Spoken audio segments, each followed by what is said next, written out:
김성환의 시사야.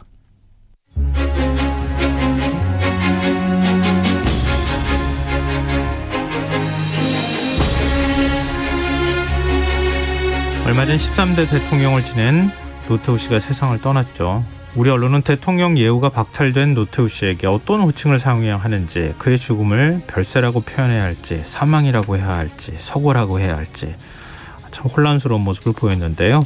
오늘 흔적의 역사에서는 우리 역사 속에서 당대를 풍미한 인물들의 부흥 기사를 어떻게 썼는지 알아보는 시간 마련했습니다. 이기환 경향신문 히스토리텔러 나와 계십니다. 안녕하세요. 네, 안녕하십니까. 네.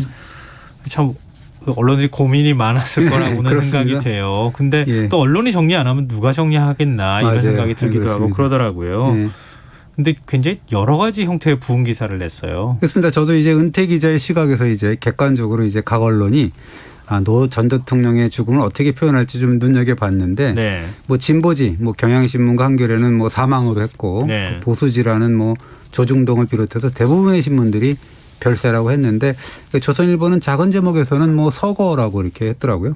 근데 참 이런 경우에는 어떻게 죽음을 표현해야 되는 거예요? 그러게요. 이게 참 저도 좀 고민스럽죠. 그러니까 입장에 따라서 색깔에 따라서 좀 다른 거고, 제가 그래서 국립국어원의 표준 대사전을 이제 검색을 해봤더니 사망은 그냥 사람의 죽음이다라고 표현을 했고요.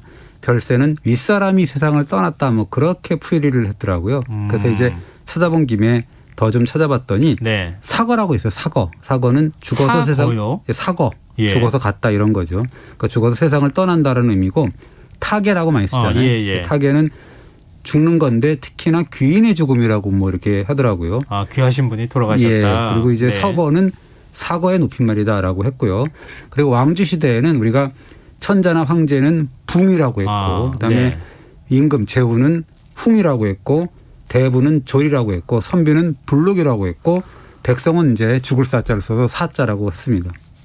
졸이라고 하는 표현도 옛날에는 많이 썼던 것 같은데. 졸은 이제 대부의 죽음을 뭐 얘기를 하더라고요. 각자 다 다르군요. 사실 좀 주의를 해야 되겠어요. 네, 그렇습니다. 그래서 기록을 남기는 기자들 앞으로 이제 죽은 사람이 누구냐에 따라서 적절한 표현을 써야 되는 건데 고민스럽죠. 어떻게 보면. 그리고 이 죽음을 맞이한 어떤 인물의 삶을, 그것도 이제 그 사람의 공과를 요약 정리한다는 것이 사실 쉽진 않거든요. 그 자칫하면 이제 사제에 대한 예의라고 하면서 객관성을 이런 상찬일변대의 부흥 기사가 나가기 쉽잖아요. 그래서 신문 만들다 보면 굉장히 고민스러워요. 근데 사실 너무 평가가 후한 것도 사실이에요. 그러니까 이 뭐 시체에 매질할 수 있나 뭐 이런 논리, 그러니까 그런 미덕이 또 발동하기 일쑤죠. 예전에는 어땠는지 궁금해요. 예, 그렇습니다. 그래서 제가 그 매국노 이완영의 부흥 기사를 한번 봤습니다. 그랬더니 이완영이 1926년 2월 11일 날 죽었는데 다음 날짜인 12일자로 동아조선에서 짧게 사망 기사를 전하고, 그 다음 날짜인 13일자에 동아일보 일면 하단에 횡설수설이 있습니다. 거기에 재미있는 석줄짜리 논평이 보이는데 구문공신 이완영이 염라국에 입적했으니 염라국의 장녀가 가려라고 했습니다. 아니 일제강점기잖아요. 그렇죠. 근데 어떻게 부음을 이렇게 썼는지 좀 분위기랑 이런 걸 생각해 볼 때는 좀 뜻밖이다라는 생각이 드는데요. 조금 더 얘기를 들어보면 이 구문은 흥정을 붙여 받는 돈을 뜻하지 않습니까? 그래서 이완영이 나라를 팔아서 후작, 그러니까 공신작인데 공신이 되었다 그래서 구문후작 혹은 구문공신이라는 수식어가 붙어 있었거든요. 그러니까 이 말은 뭐냐면 나라를 팔아먹은 이완영이 염라국에 갔는데 그 염라국까지 팔아먹을까 걱정된다라고 비아냥된 거죠. 진짜 촌철살인이네요. 예, 그렇습니다. 그런데 이게 양념이었고 횡설수설이 실린 그 날짜 일면 톡기사를 보면 헝하거든요. 그 신문을 보시면 아시는데, 그래서 이완영의 죽음을 논평한 부음 논설이 거기 실렸었는데 이것이 총독부의 검열에 걸려서 무자비하게 깎여가지고 완전히 삭제된 채로 발행이 됐어요. 그래서 제가 삭제된 기사를 찾아봤더니 그 제목이 그렇습니다. 무슨 낯으로 이 길을 떠나나였어요. 제목이. 그럼 총독부에서 볼 때는 이완영을 비판하는 부흥 기사가 굉장히 불편했다는 얘기가 되는 거예요. 그렇죠. 당연히 그랬을 겁니다. 그래서 그 내용을 보니까 장문의 논설이 있는데요. 요약하면 이렇습니다. 그도 갔다. 필경 붙들려 갔다. 그를 보호하는 순사, 즉 경찰의 겹겹이 쌓은 경호와 금성철벽과도 같은 경관 엄호도 저승사자가 달려드는 것을 어쩌지는 못했다. 누가 팔지 못할 것을 팔아서 능히 누리지 못할 것을 누린 자냐. 이제부터는 대가를 받을 것이다. 부둥켜 안았던 그 재물은 이제 그만 내놓아라. 이 책벌을 이제부터는 영원히 받아야지라는 내용이었어요. 그러니까 뭐 나라를 팔아서 얻은 부귀영화의 대가를 이제는 예. 뭐 받아야 한다. 뭐 이런 내용인가요? 그렇습니다. 근데 여기 보니까 동아일보뿐만이 아니고 조선일보도 뭐 비슷한 기사를 썼는데요. 뭐라 그랬냐면 이완용은 일본의 한국 병합에 있어서 괴뢰가 되어서 그의 간용 강탁함은 정세의 흐름을 타는 임기응변에 탁월한 능력을 발휘했고 칠럽하에서 친일파로 돌변을 하고 급기야 2천 수백만 대중의 반역하는 반역자의 우두머리가 됐다라고 비판을 하는데요. 어떻게 보면 아까도 말씀하셨지만 1926년이면 일제 서슬이 8월 때 아니에요? 네. 그런데 이제 옛날 기자들은 되게 그 우국지사 같은 그런 느낌이 있었습니다. 1950년대 60년대까지도 그런 느낌이 좀 있었죠. 이 동아조선일보를 당시에는 민족지라고 얘기했던 시절이었어요. 그렇습니다. 20년대까지는 그랬다고 얘기를 하죠. 예. 예. 왕조 시대에는 어땠습니까? 그때도 인물이 죽은 인물평 같은 게 있었어요. 당연히 이제 그 실록에서는 사관들이 이제 부흥 기사를 쓰는데 예. 그거를 졸기라고 해요. 그 죽을 절에 이제 뭐 쓰는 기자 이렇게 기록 기자라고 하는데요. 네네.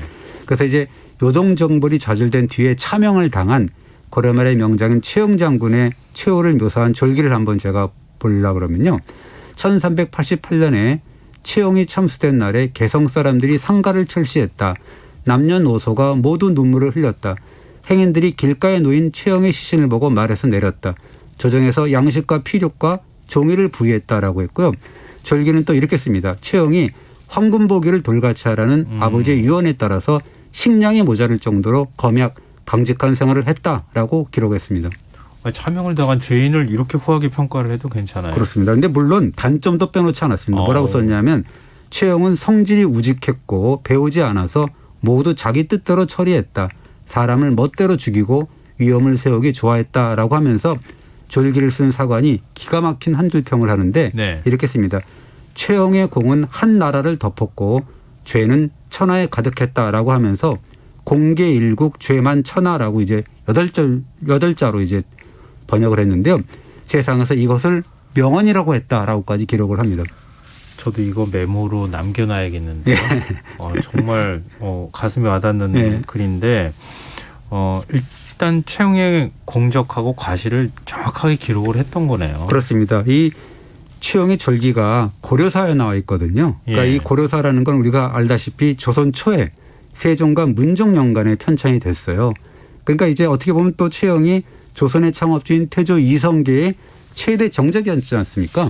그런데도 굳이 그렇게 하면 또 이런 어떤 사회적 맥락, 역사적 맥락으로 보면 잘 써줬다고도 볼 수 있겠네요. 원래는 비난하고 역적이라고 해야 되는데 어떻게 보면 거꾸로 써졌죠. 그러니까 어떻게 보면 최영의 생전 삶을 객관적으로 쓰고 또 차명을 당한 뒤에 개성을 물론이거냐 전국을 뒤덮은 애도의 물결, 그다음에 정부 차원에서의 어떤 장례 지원 이런 것들도 기록을 했고 고려 충신의 이름에 걸맞은 평가를 내렸고 단점까지 쓰고 마지막으로는 아까 얘기했듯이 공계일국 뭐 죄만천하 뭐 그렇듯이 최영의 생애를 단 한 줄로 또 촌철살인했지 않습니까? 그래서 어떻게 보면 최영의 졸기는 지금 봐도 그 이 부흥기사 즉 오비추어리의 전범이 아니냐라고 저는 이렇게 평가를 들만해서 한번 기자들도 뭐 좀 이렇게 읽어봐야 되지 않을까 생각이 됩니다. 좀 배워야 될 것 같아요. 그렇습니다. 배울 때도.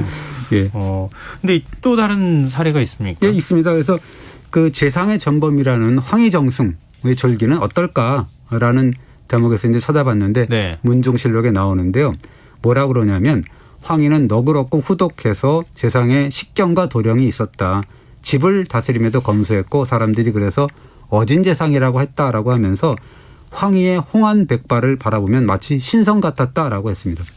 굉장히 높게 평가했는데요, 고인을? 그렇습니다. 뭐 되게 높이 평가하면서 급반전의 기사가 이제 등장을 하게 되는데 뭐라고 쓰냐면 그러나 재가의 단점이 있었고 정권을 오래 잡고 있었기 때문에 잘못 청렴하지 못했다라는 비난이 있었다라고 하면서 졸기가 이제 청렴하지 못했던 그런 구체적인 예를 드는데요.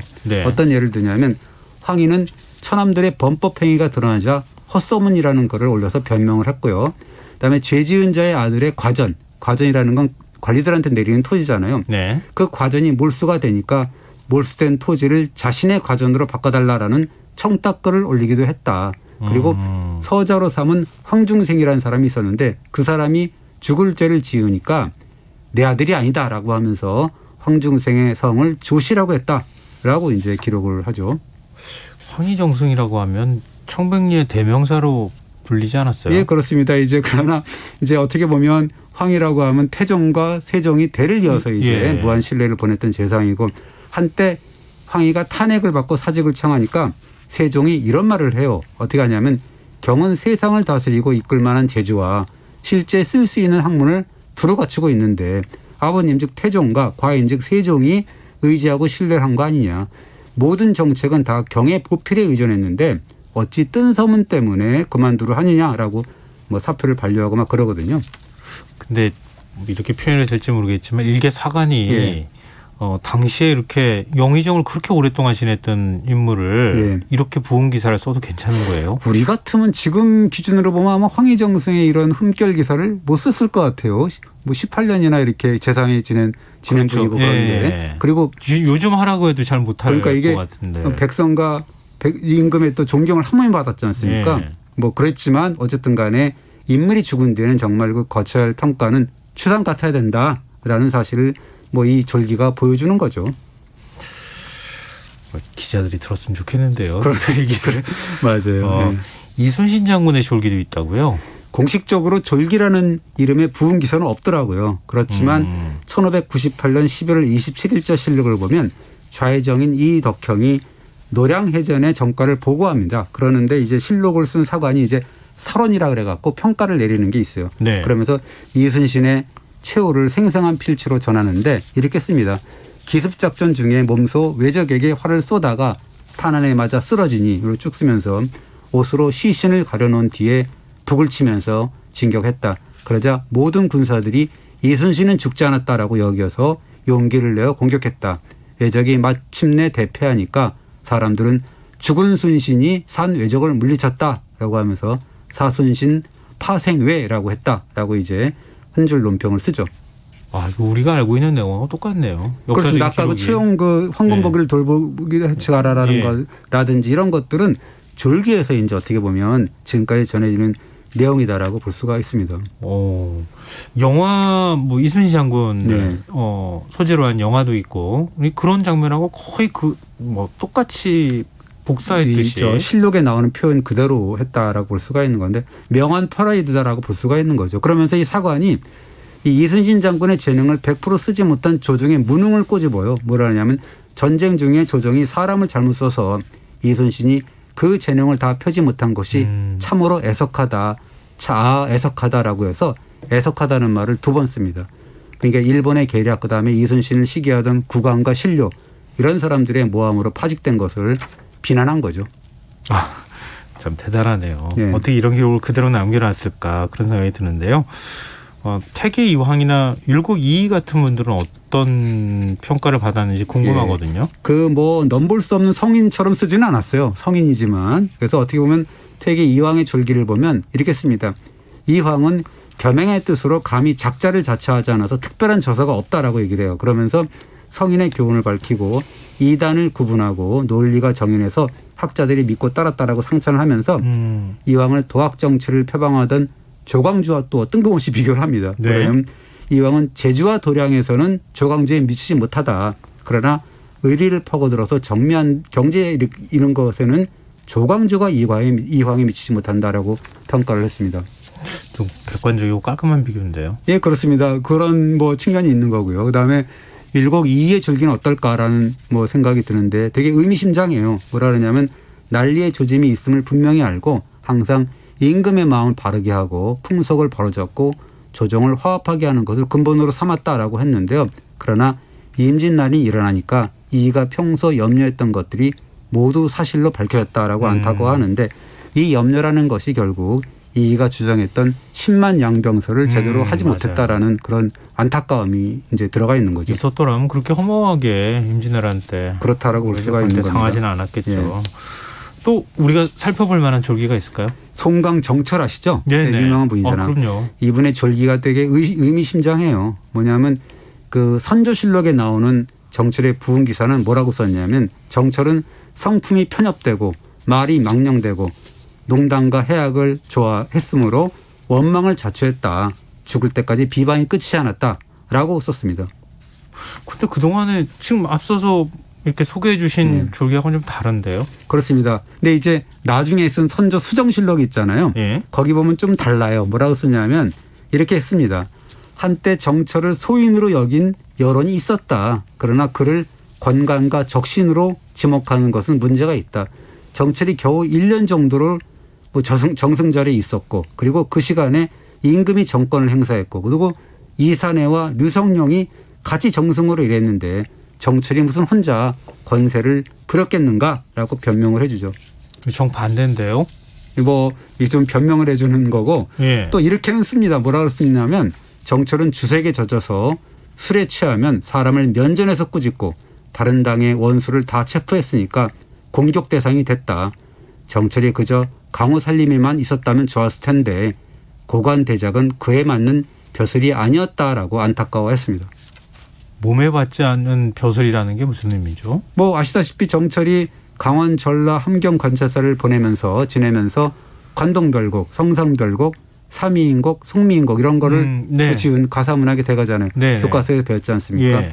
그런데 이분이 서인의 영수가 되어서 철저하게 동인 세력을 축출하는 데 앞장을 서죠. 그래서 기축옥사를 해서 1,000명이 넘는 사람이 죽는 그런 이 옥사를 지휘한 어떻게 보면 지금으로 따지면 특검이었어요. 굉장히 참 골치 아픈 분이었죠. 그래서 선조 수정실록의 기자는 정철이 정쟁에 빠지지 않고 그냥 강호 살림에서 음풍농어리를 하고 가사만 지었으면 좋았을 것이다라고 안타까워한 거죠. 이 재주가 정말 뛰어나는 분인데 정치를 예, 하지 않았더라면 예. 그랬다면 지금 이런 험한 꼴은 당하지 않았을 텐데 이런 그렇죠. 안타까움을 표했다는 얘기잖아요. 근데 선조실록하고 수정실록이 이렇게 정반대 평가를 내는 이유가 뭐였을까요? 당쟁이죠, 당쟁. 왜냐하면 선조실록은 광해군 때 북인들이 편찬했거든요. 네. 기재원, 이이청 같은 북인들이 편찬했는데 그렇기 때문에 정철과 같은 서인들에 대한 평가가 각박할 수밖에 없었던 건데 인조반적으로 정권이 이제 서인으로 넘어가잖아요. 그러니까 다시 이제 선조 수정실록을 편찬하게 된 건데요. 그러니까 정철에 대한 평가가 다시 바뀌게 된 거죠. 그런데 이제 중요한 것은 뭐냐면 네. 정권을 잡은 당파 서인이 제 입맛대로 역사서를 바꿔가지고 선조 수정실록을 편찬했지 않습니까? 네. 그런데 중요한 건 뭐냐면 기존의 선조실록을 버리지 않았다는 거죠. 왜 그런 거예요? 그냥 그걸 다 뭐 불태워버리거나 없애버려도 되는 거잖아요. 그것이 이제 그 조선에서 역사를 대하는 태도였는데 기존의 역사서도 버리지 않는다라는 거예요. 왜냐하면 상반된 역사 기록을 그대로 남김으로 해서 후대의 평가를 받는다라는 게 이제 조선 역사서의 어떤 그런 편찬 기준이었습니다. 그래서 어떻게 보면 그 역사를 굉장히 무서워한 건데 그래서 희대의 폭군이라는 연산군도 이렇게 말을 하죠. 임금이 두려워한 것은 역사서다. 사서뿐이다라고 감히 본인이 얘기를 합니다. 와, 정말 대단한데요. 이러니까 지금 조선시대의 여러 가지 기록물들이 네, 그렇죠. 예, 뭐 세계 문화유산으로 지정이 되고 이렇게 되는 거 아니겠어요? 예, 그렇습니다. 참 역사 속의 부흥 기사에서 역사를 두려워해야 한다. 이런 깨달음을 또 얻게 되는 것 같은데요. 그렇습니다. 그래서 제가 한 3년 전인데 2018년 3월에 미국의 뉴욕타임스가 특별한 부흥 기사를 쓴 것을 봤는데요. 바로 이제 유관순 열사의 부흥 기사였어요. 보셨죠? 예, 이 기사 굉장히 유명하잖아요. 예, 그렇습니다. 과거의 어떤 역사적 사실을 그 예. 인물을 다시 재조명해서 부흥 기사를 쓰는 거잖아요. 근데 이제 그 뉴욕 타임스가 백인들 남성을 위주로 썼다라고 한 자가에서 이제 기사를 쓴 건데 그 기사를 보면 유관순 열사의 수영 카드를 쓰고 이렇게 쓰죠. 16살 소녀는 평화로운 독립 만세 운동이 일어나자 자유를 향한 민족 열망의 얼굴이 되었다는 부제를 달았고 유관순 열사가 순국 직전에 썼던 짧은 글 한 편을 소개하죠. 일본은 곧 패망할 것이다라는 내용이었죠. 우리 입장에서는 가슴 뭉클한 부흥 기사인데요. 생각해 보면 외국 신문에 실렸느냐. 그러니까는 이게 우리가 부흥 기사를 유관순 열사의 부흥 기사를 써야 될 언론은 사실 뉴욕 타임스가 아니라 우리인데 그렇죠. 순국 당시에 쓸 신문이 없었지 않습니까? 그런 기회마저 외국 언론한테 또 뺏겼잖아요. 그래서 부끄러운데요. 이 뭐 지금 노태우 전 대통령의 부흥 기사를 두고 이제 후손들이 또 평가를 할 것 같아요. 그죠? 왜냐하면 쓴 기자들이 지금 실명으로 썼고 언론도 색깔에 따라 썼기 때문에 나중에 어떻게 평가를 받을지 그거는 이제 거의 두려워해야 된다라는 생각이 좀 듭니다. 평가는 후대 몫에 맡겨야 되긴 할 텐데 네. 정말 우리가 냉정하게 평가했는가 이런 부분들을 한번 돌아볼 필요가 있을 것 같아요. 기자가 한번 생각을 해봐야 될 것 같습니다. 기자가 말씀해 주시니까 더욱 가슴이 와닿는데요. 말씀하시는 게 한번 좀 여러 가지 면에서 언론이 한번 다시 생각해 볼 만한 그런 사건이 아닌가 싶습니다. 네, 오늘 흔적의 역사 여기까지 하겠습니다. 지금까지 경향신문 이기환 히스토리텔러였습니다. 고맙습니다. 감사합니다. 오늘 모바일 상품권 당첨자는 홈페이지 공지사항에서 확인하실 수 있습니다. 김성환의 시사 오늘 여기까지 하겠습니다. 전 내일 다시 찾아뵙겠습니다.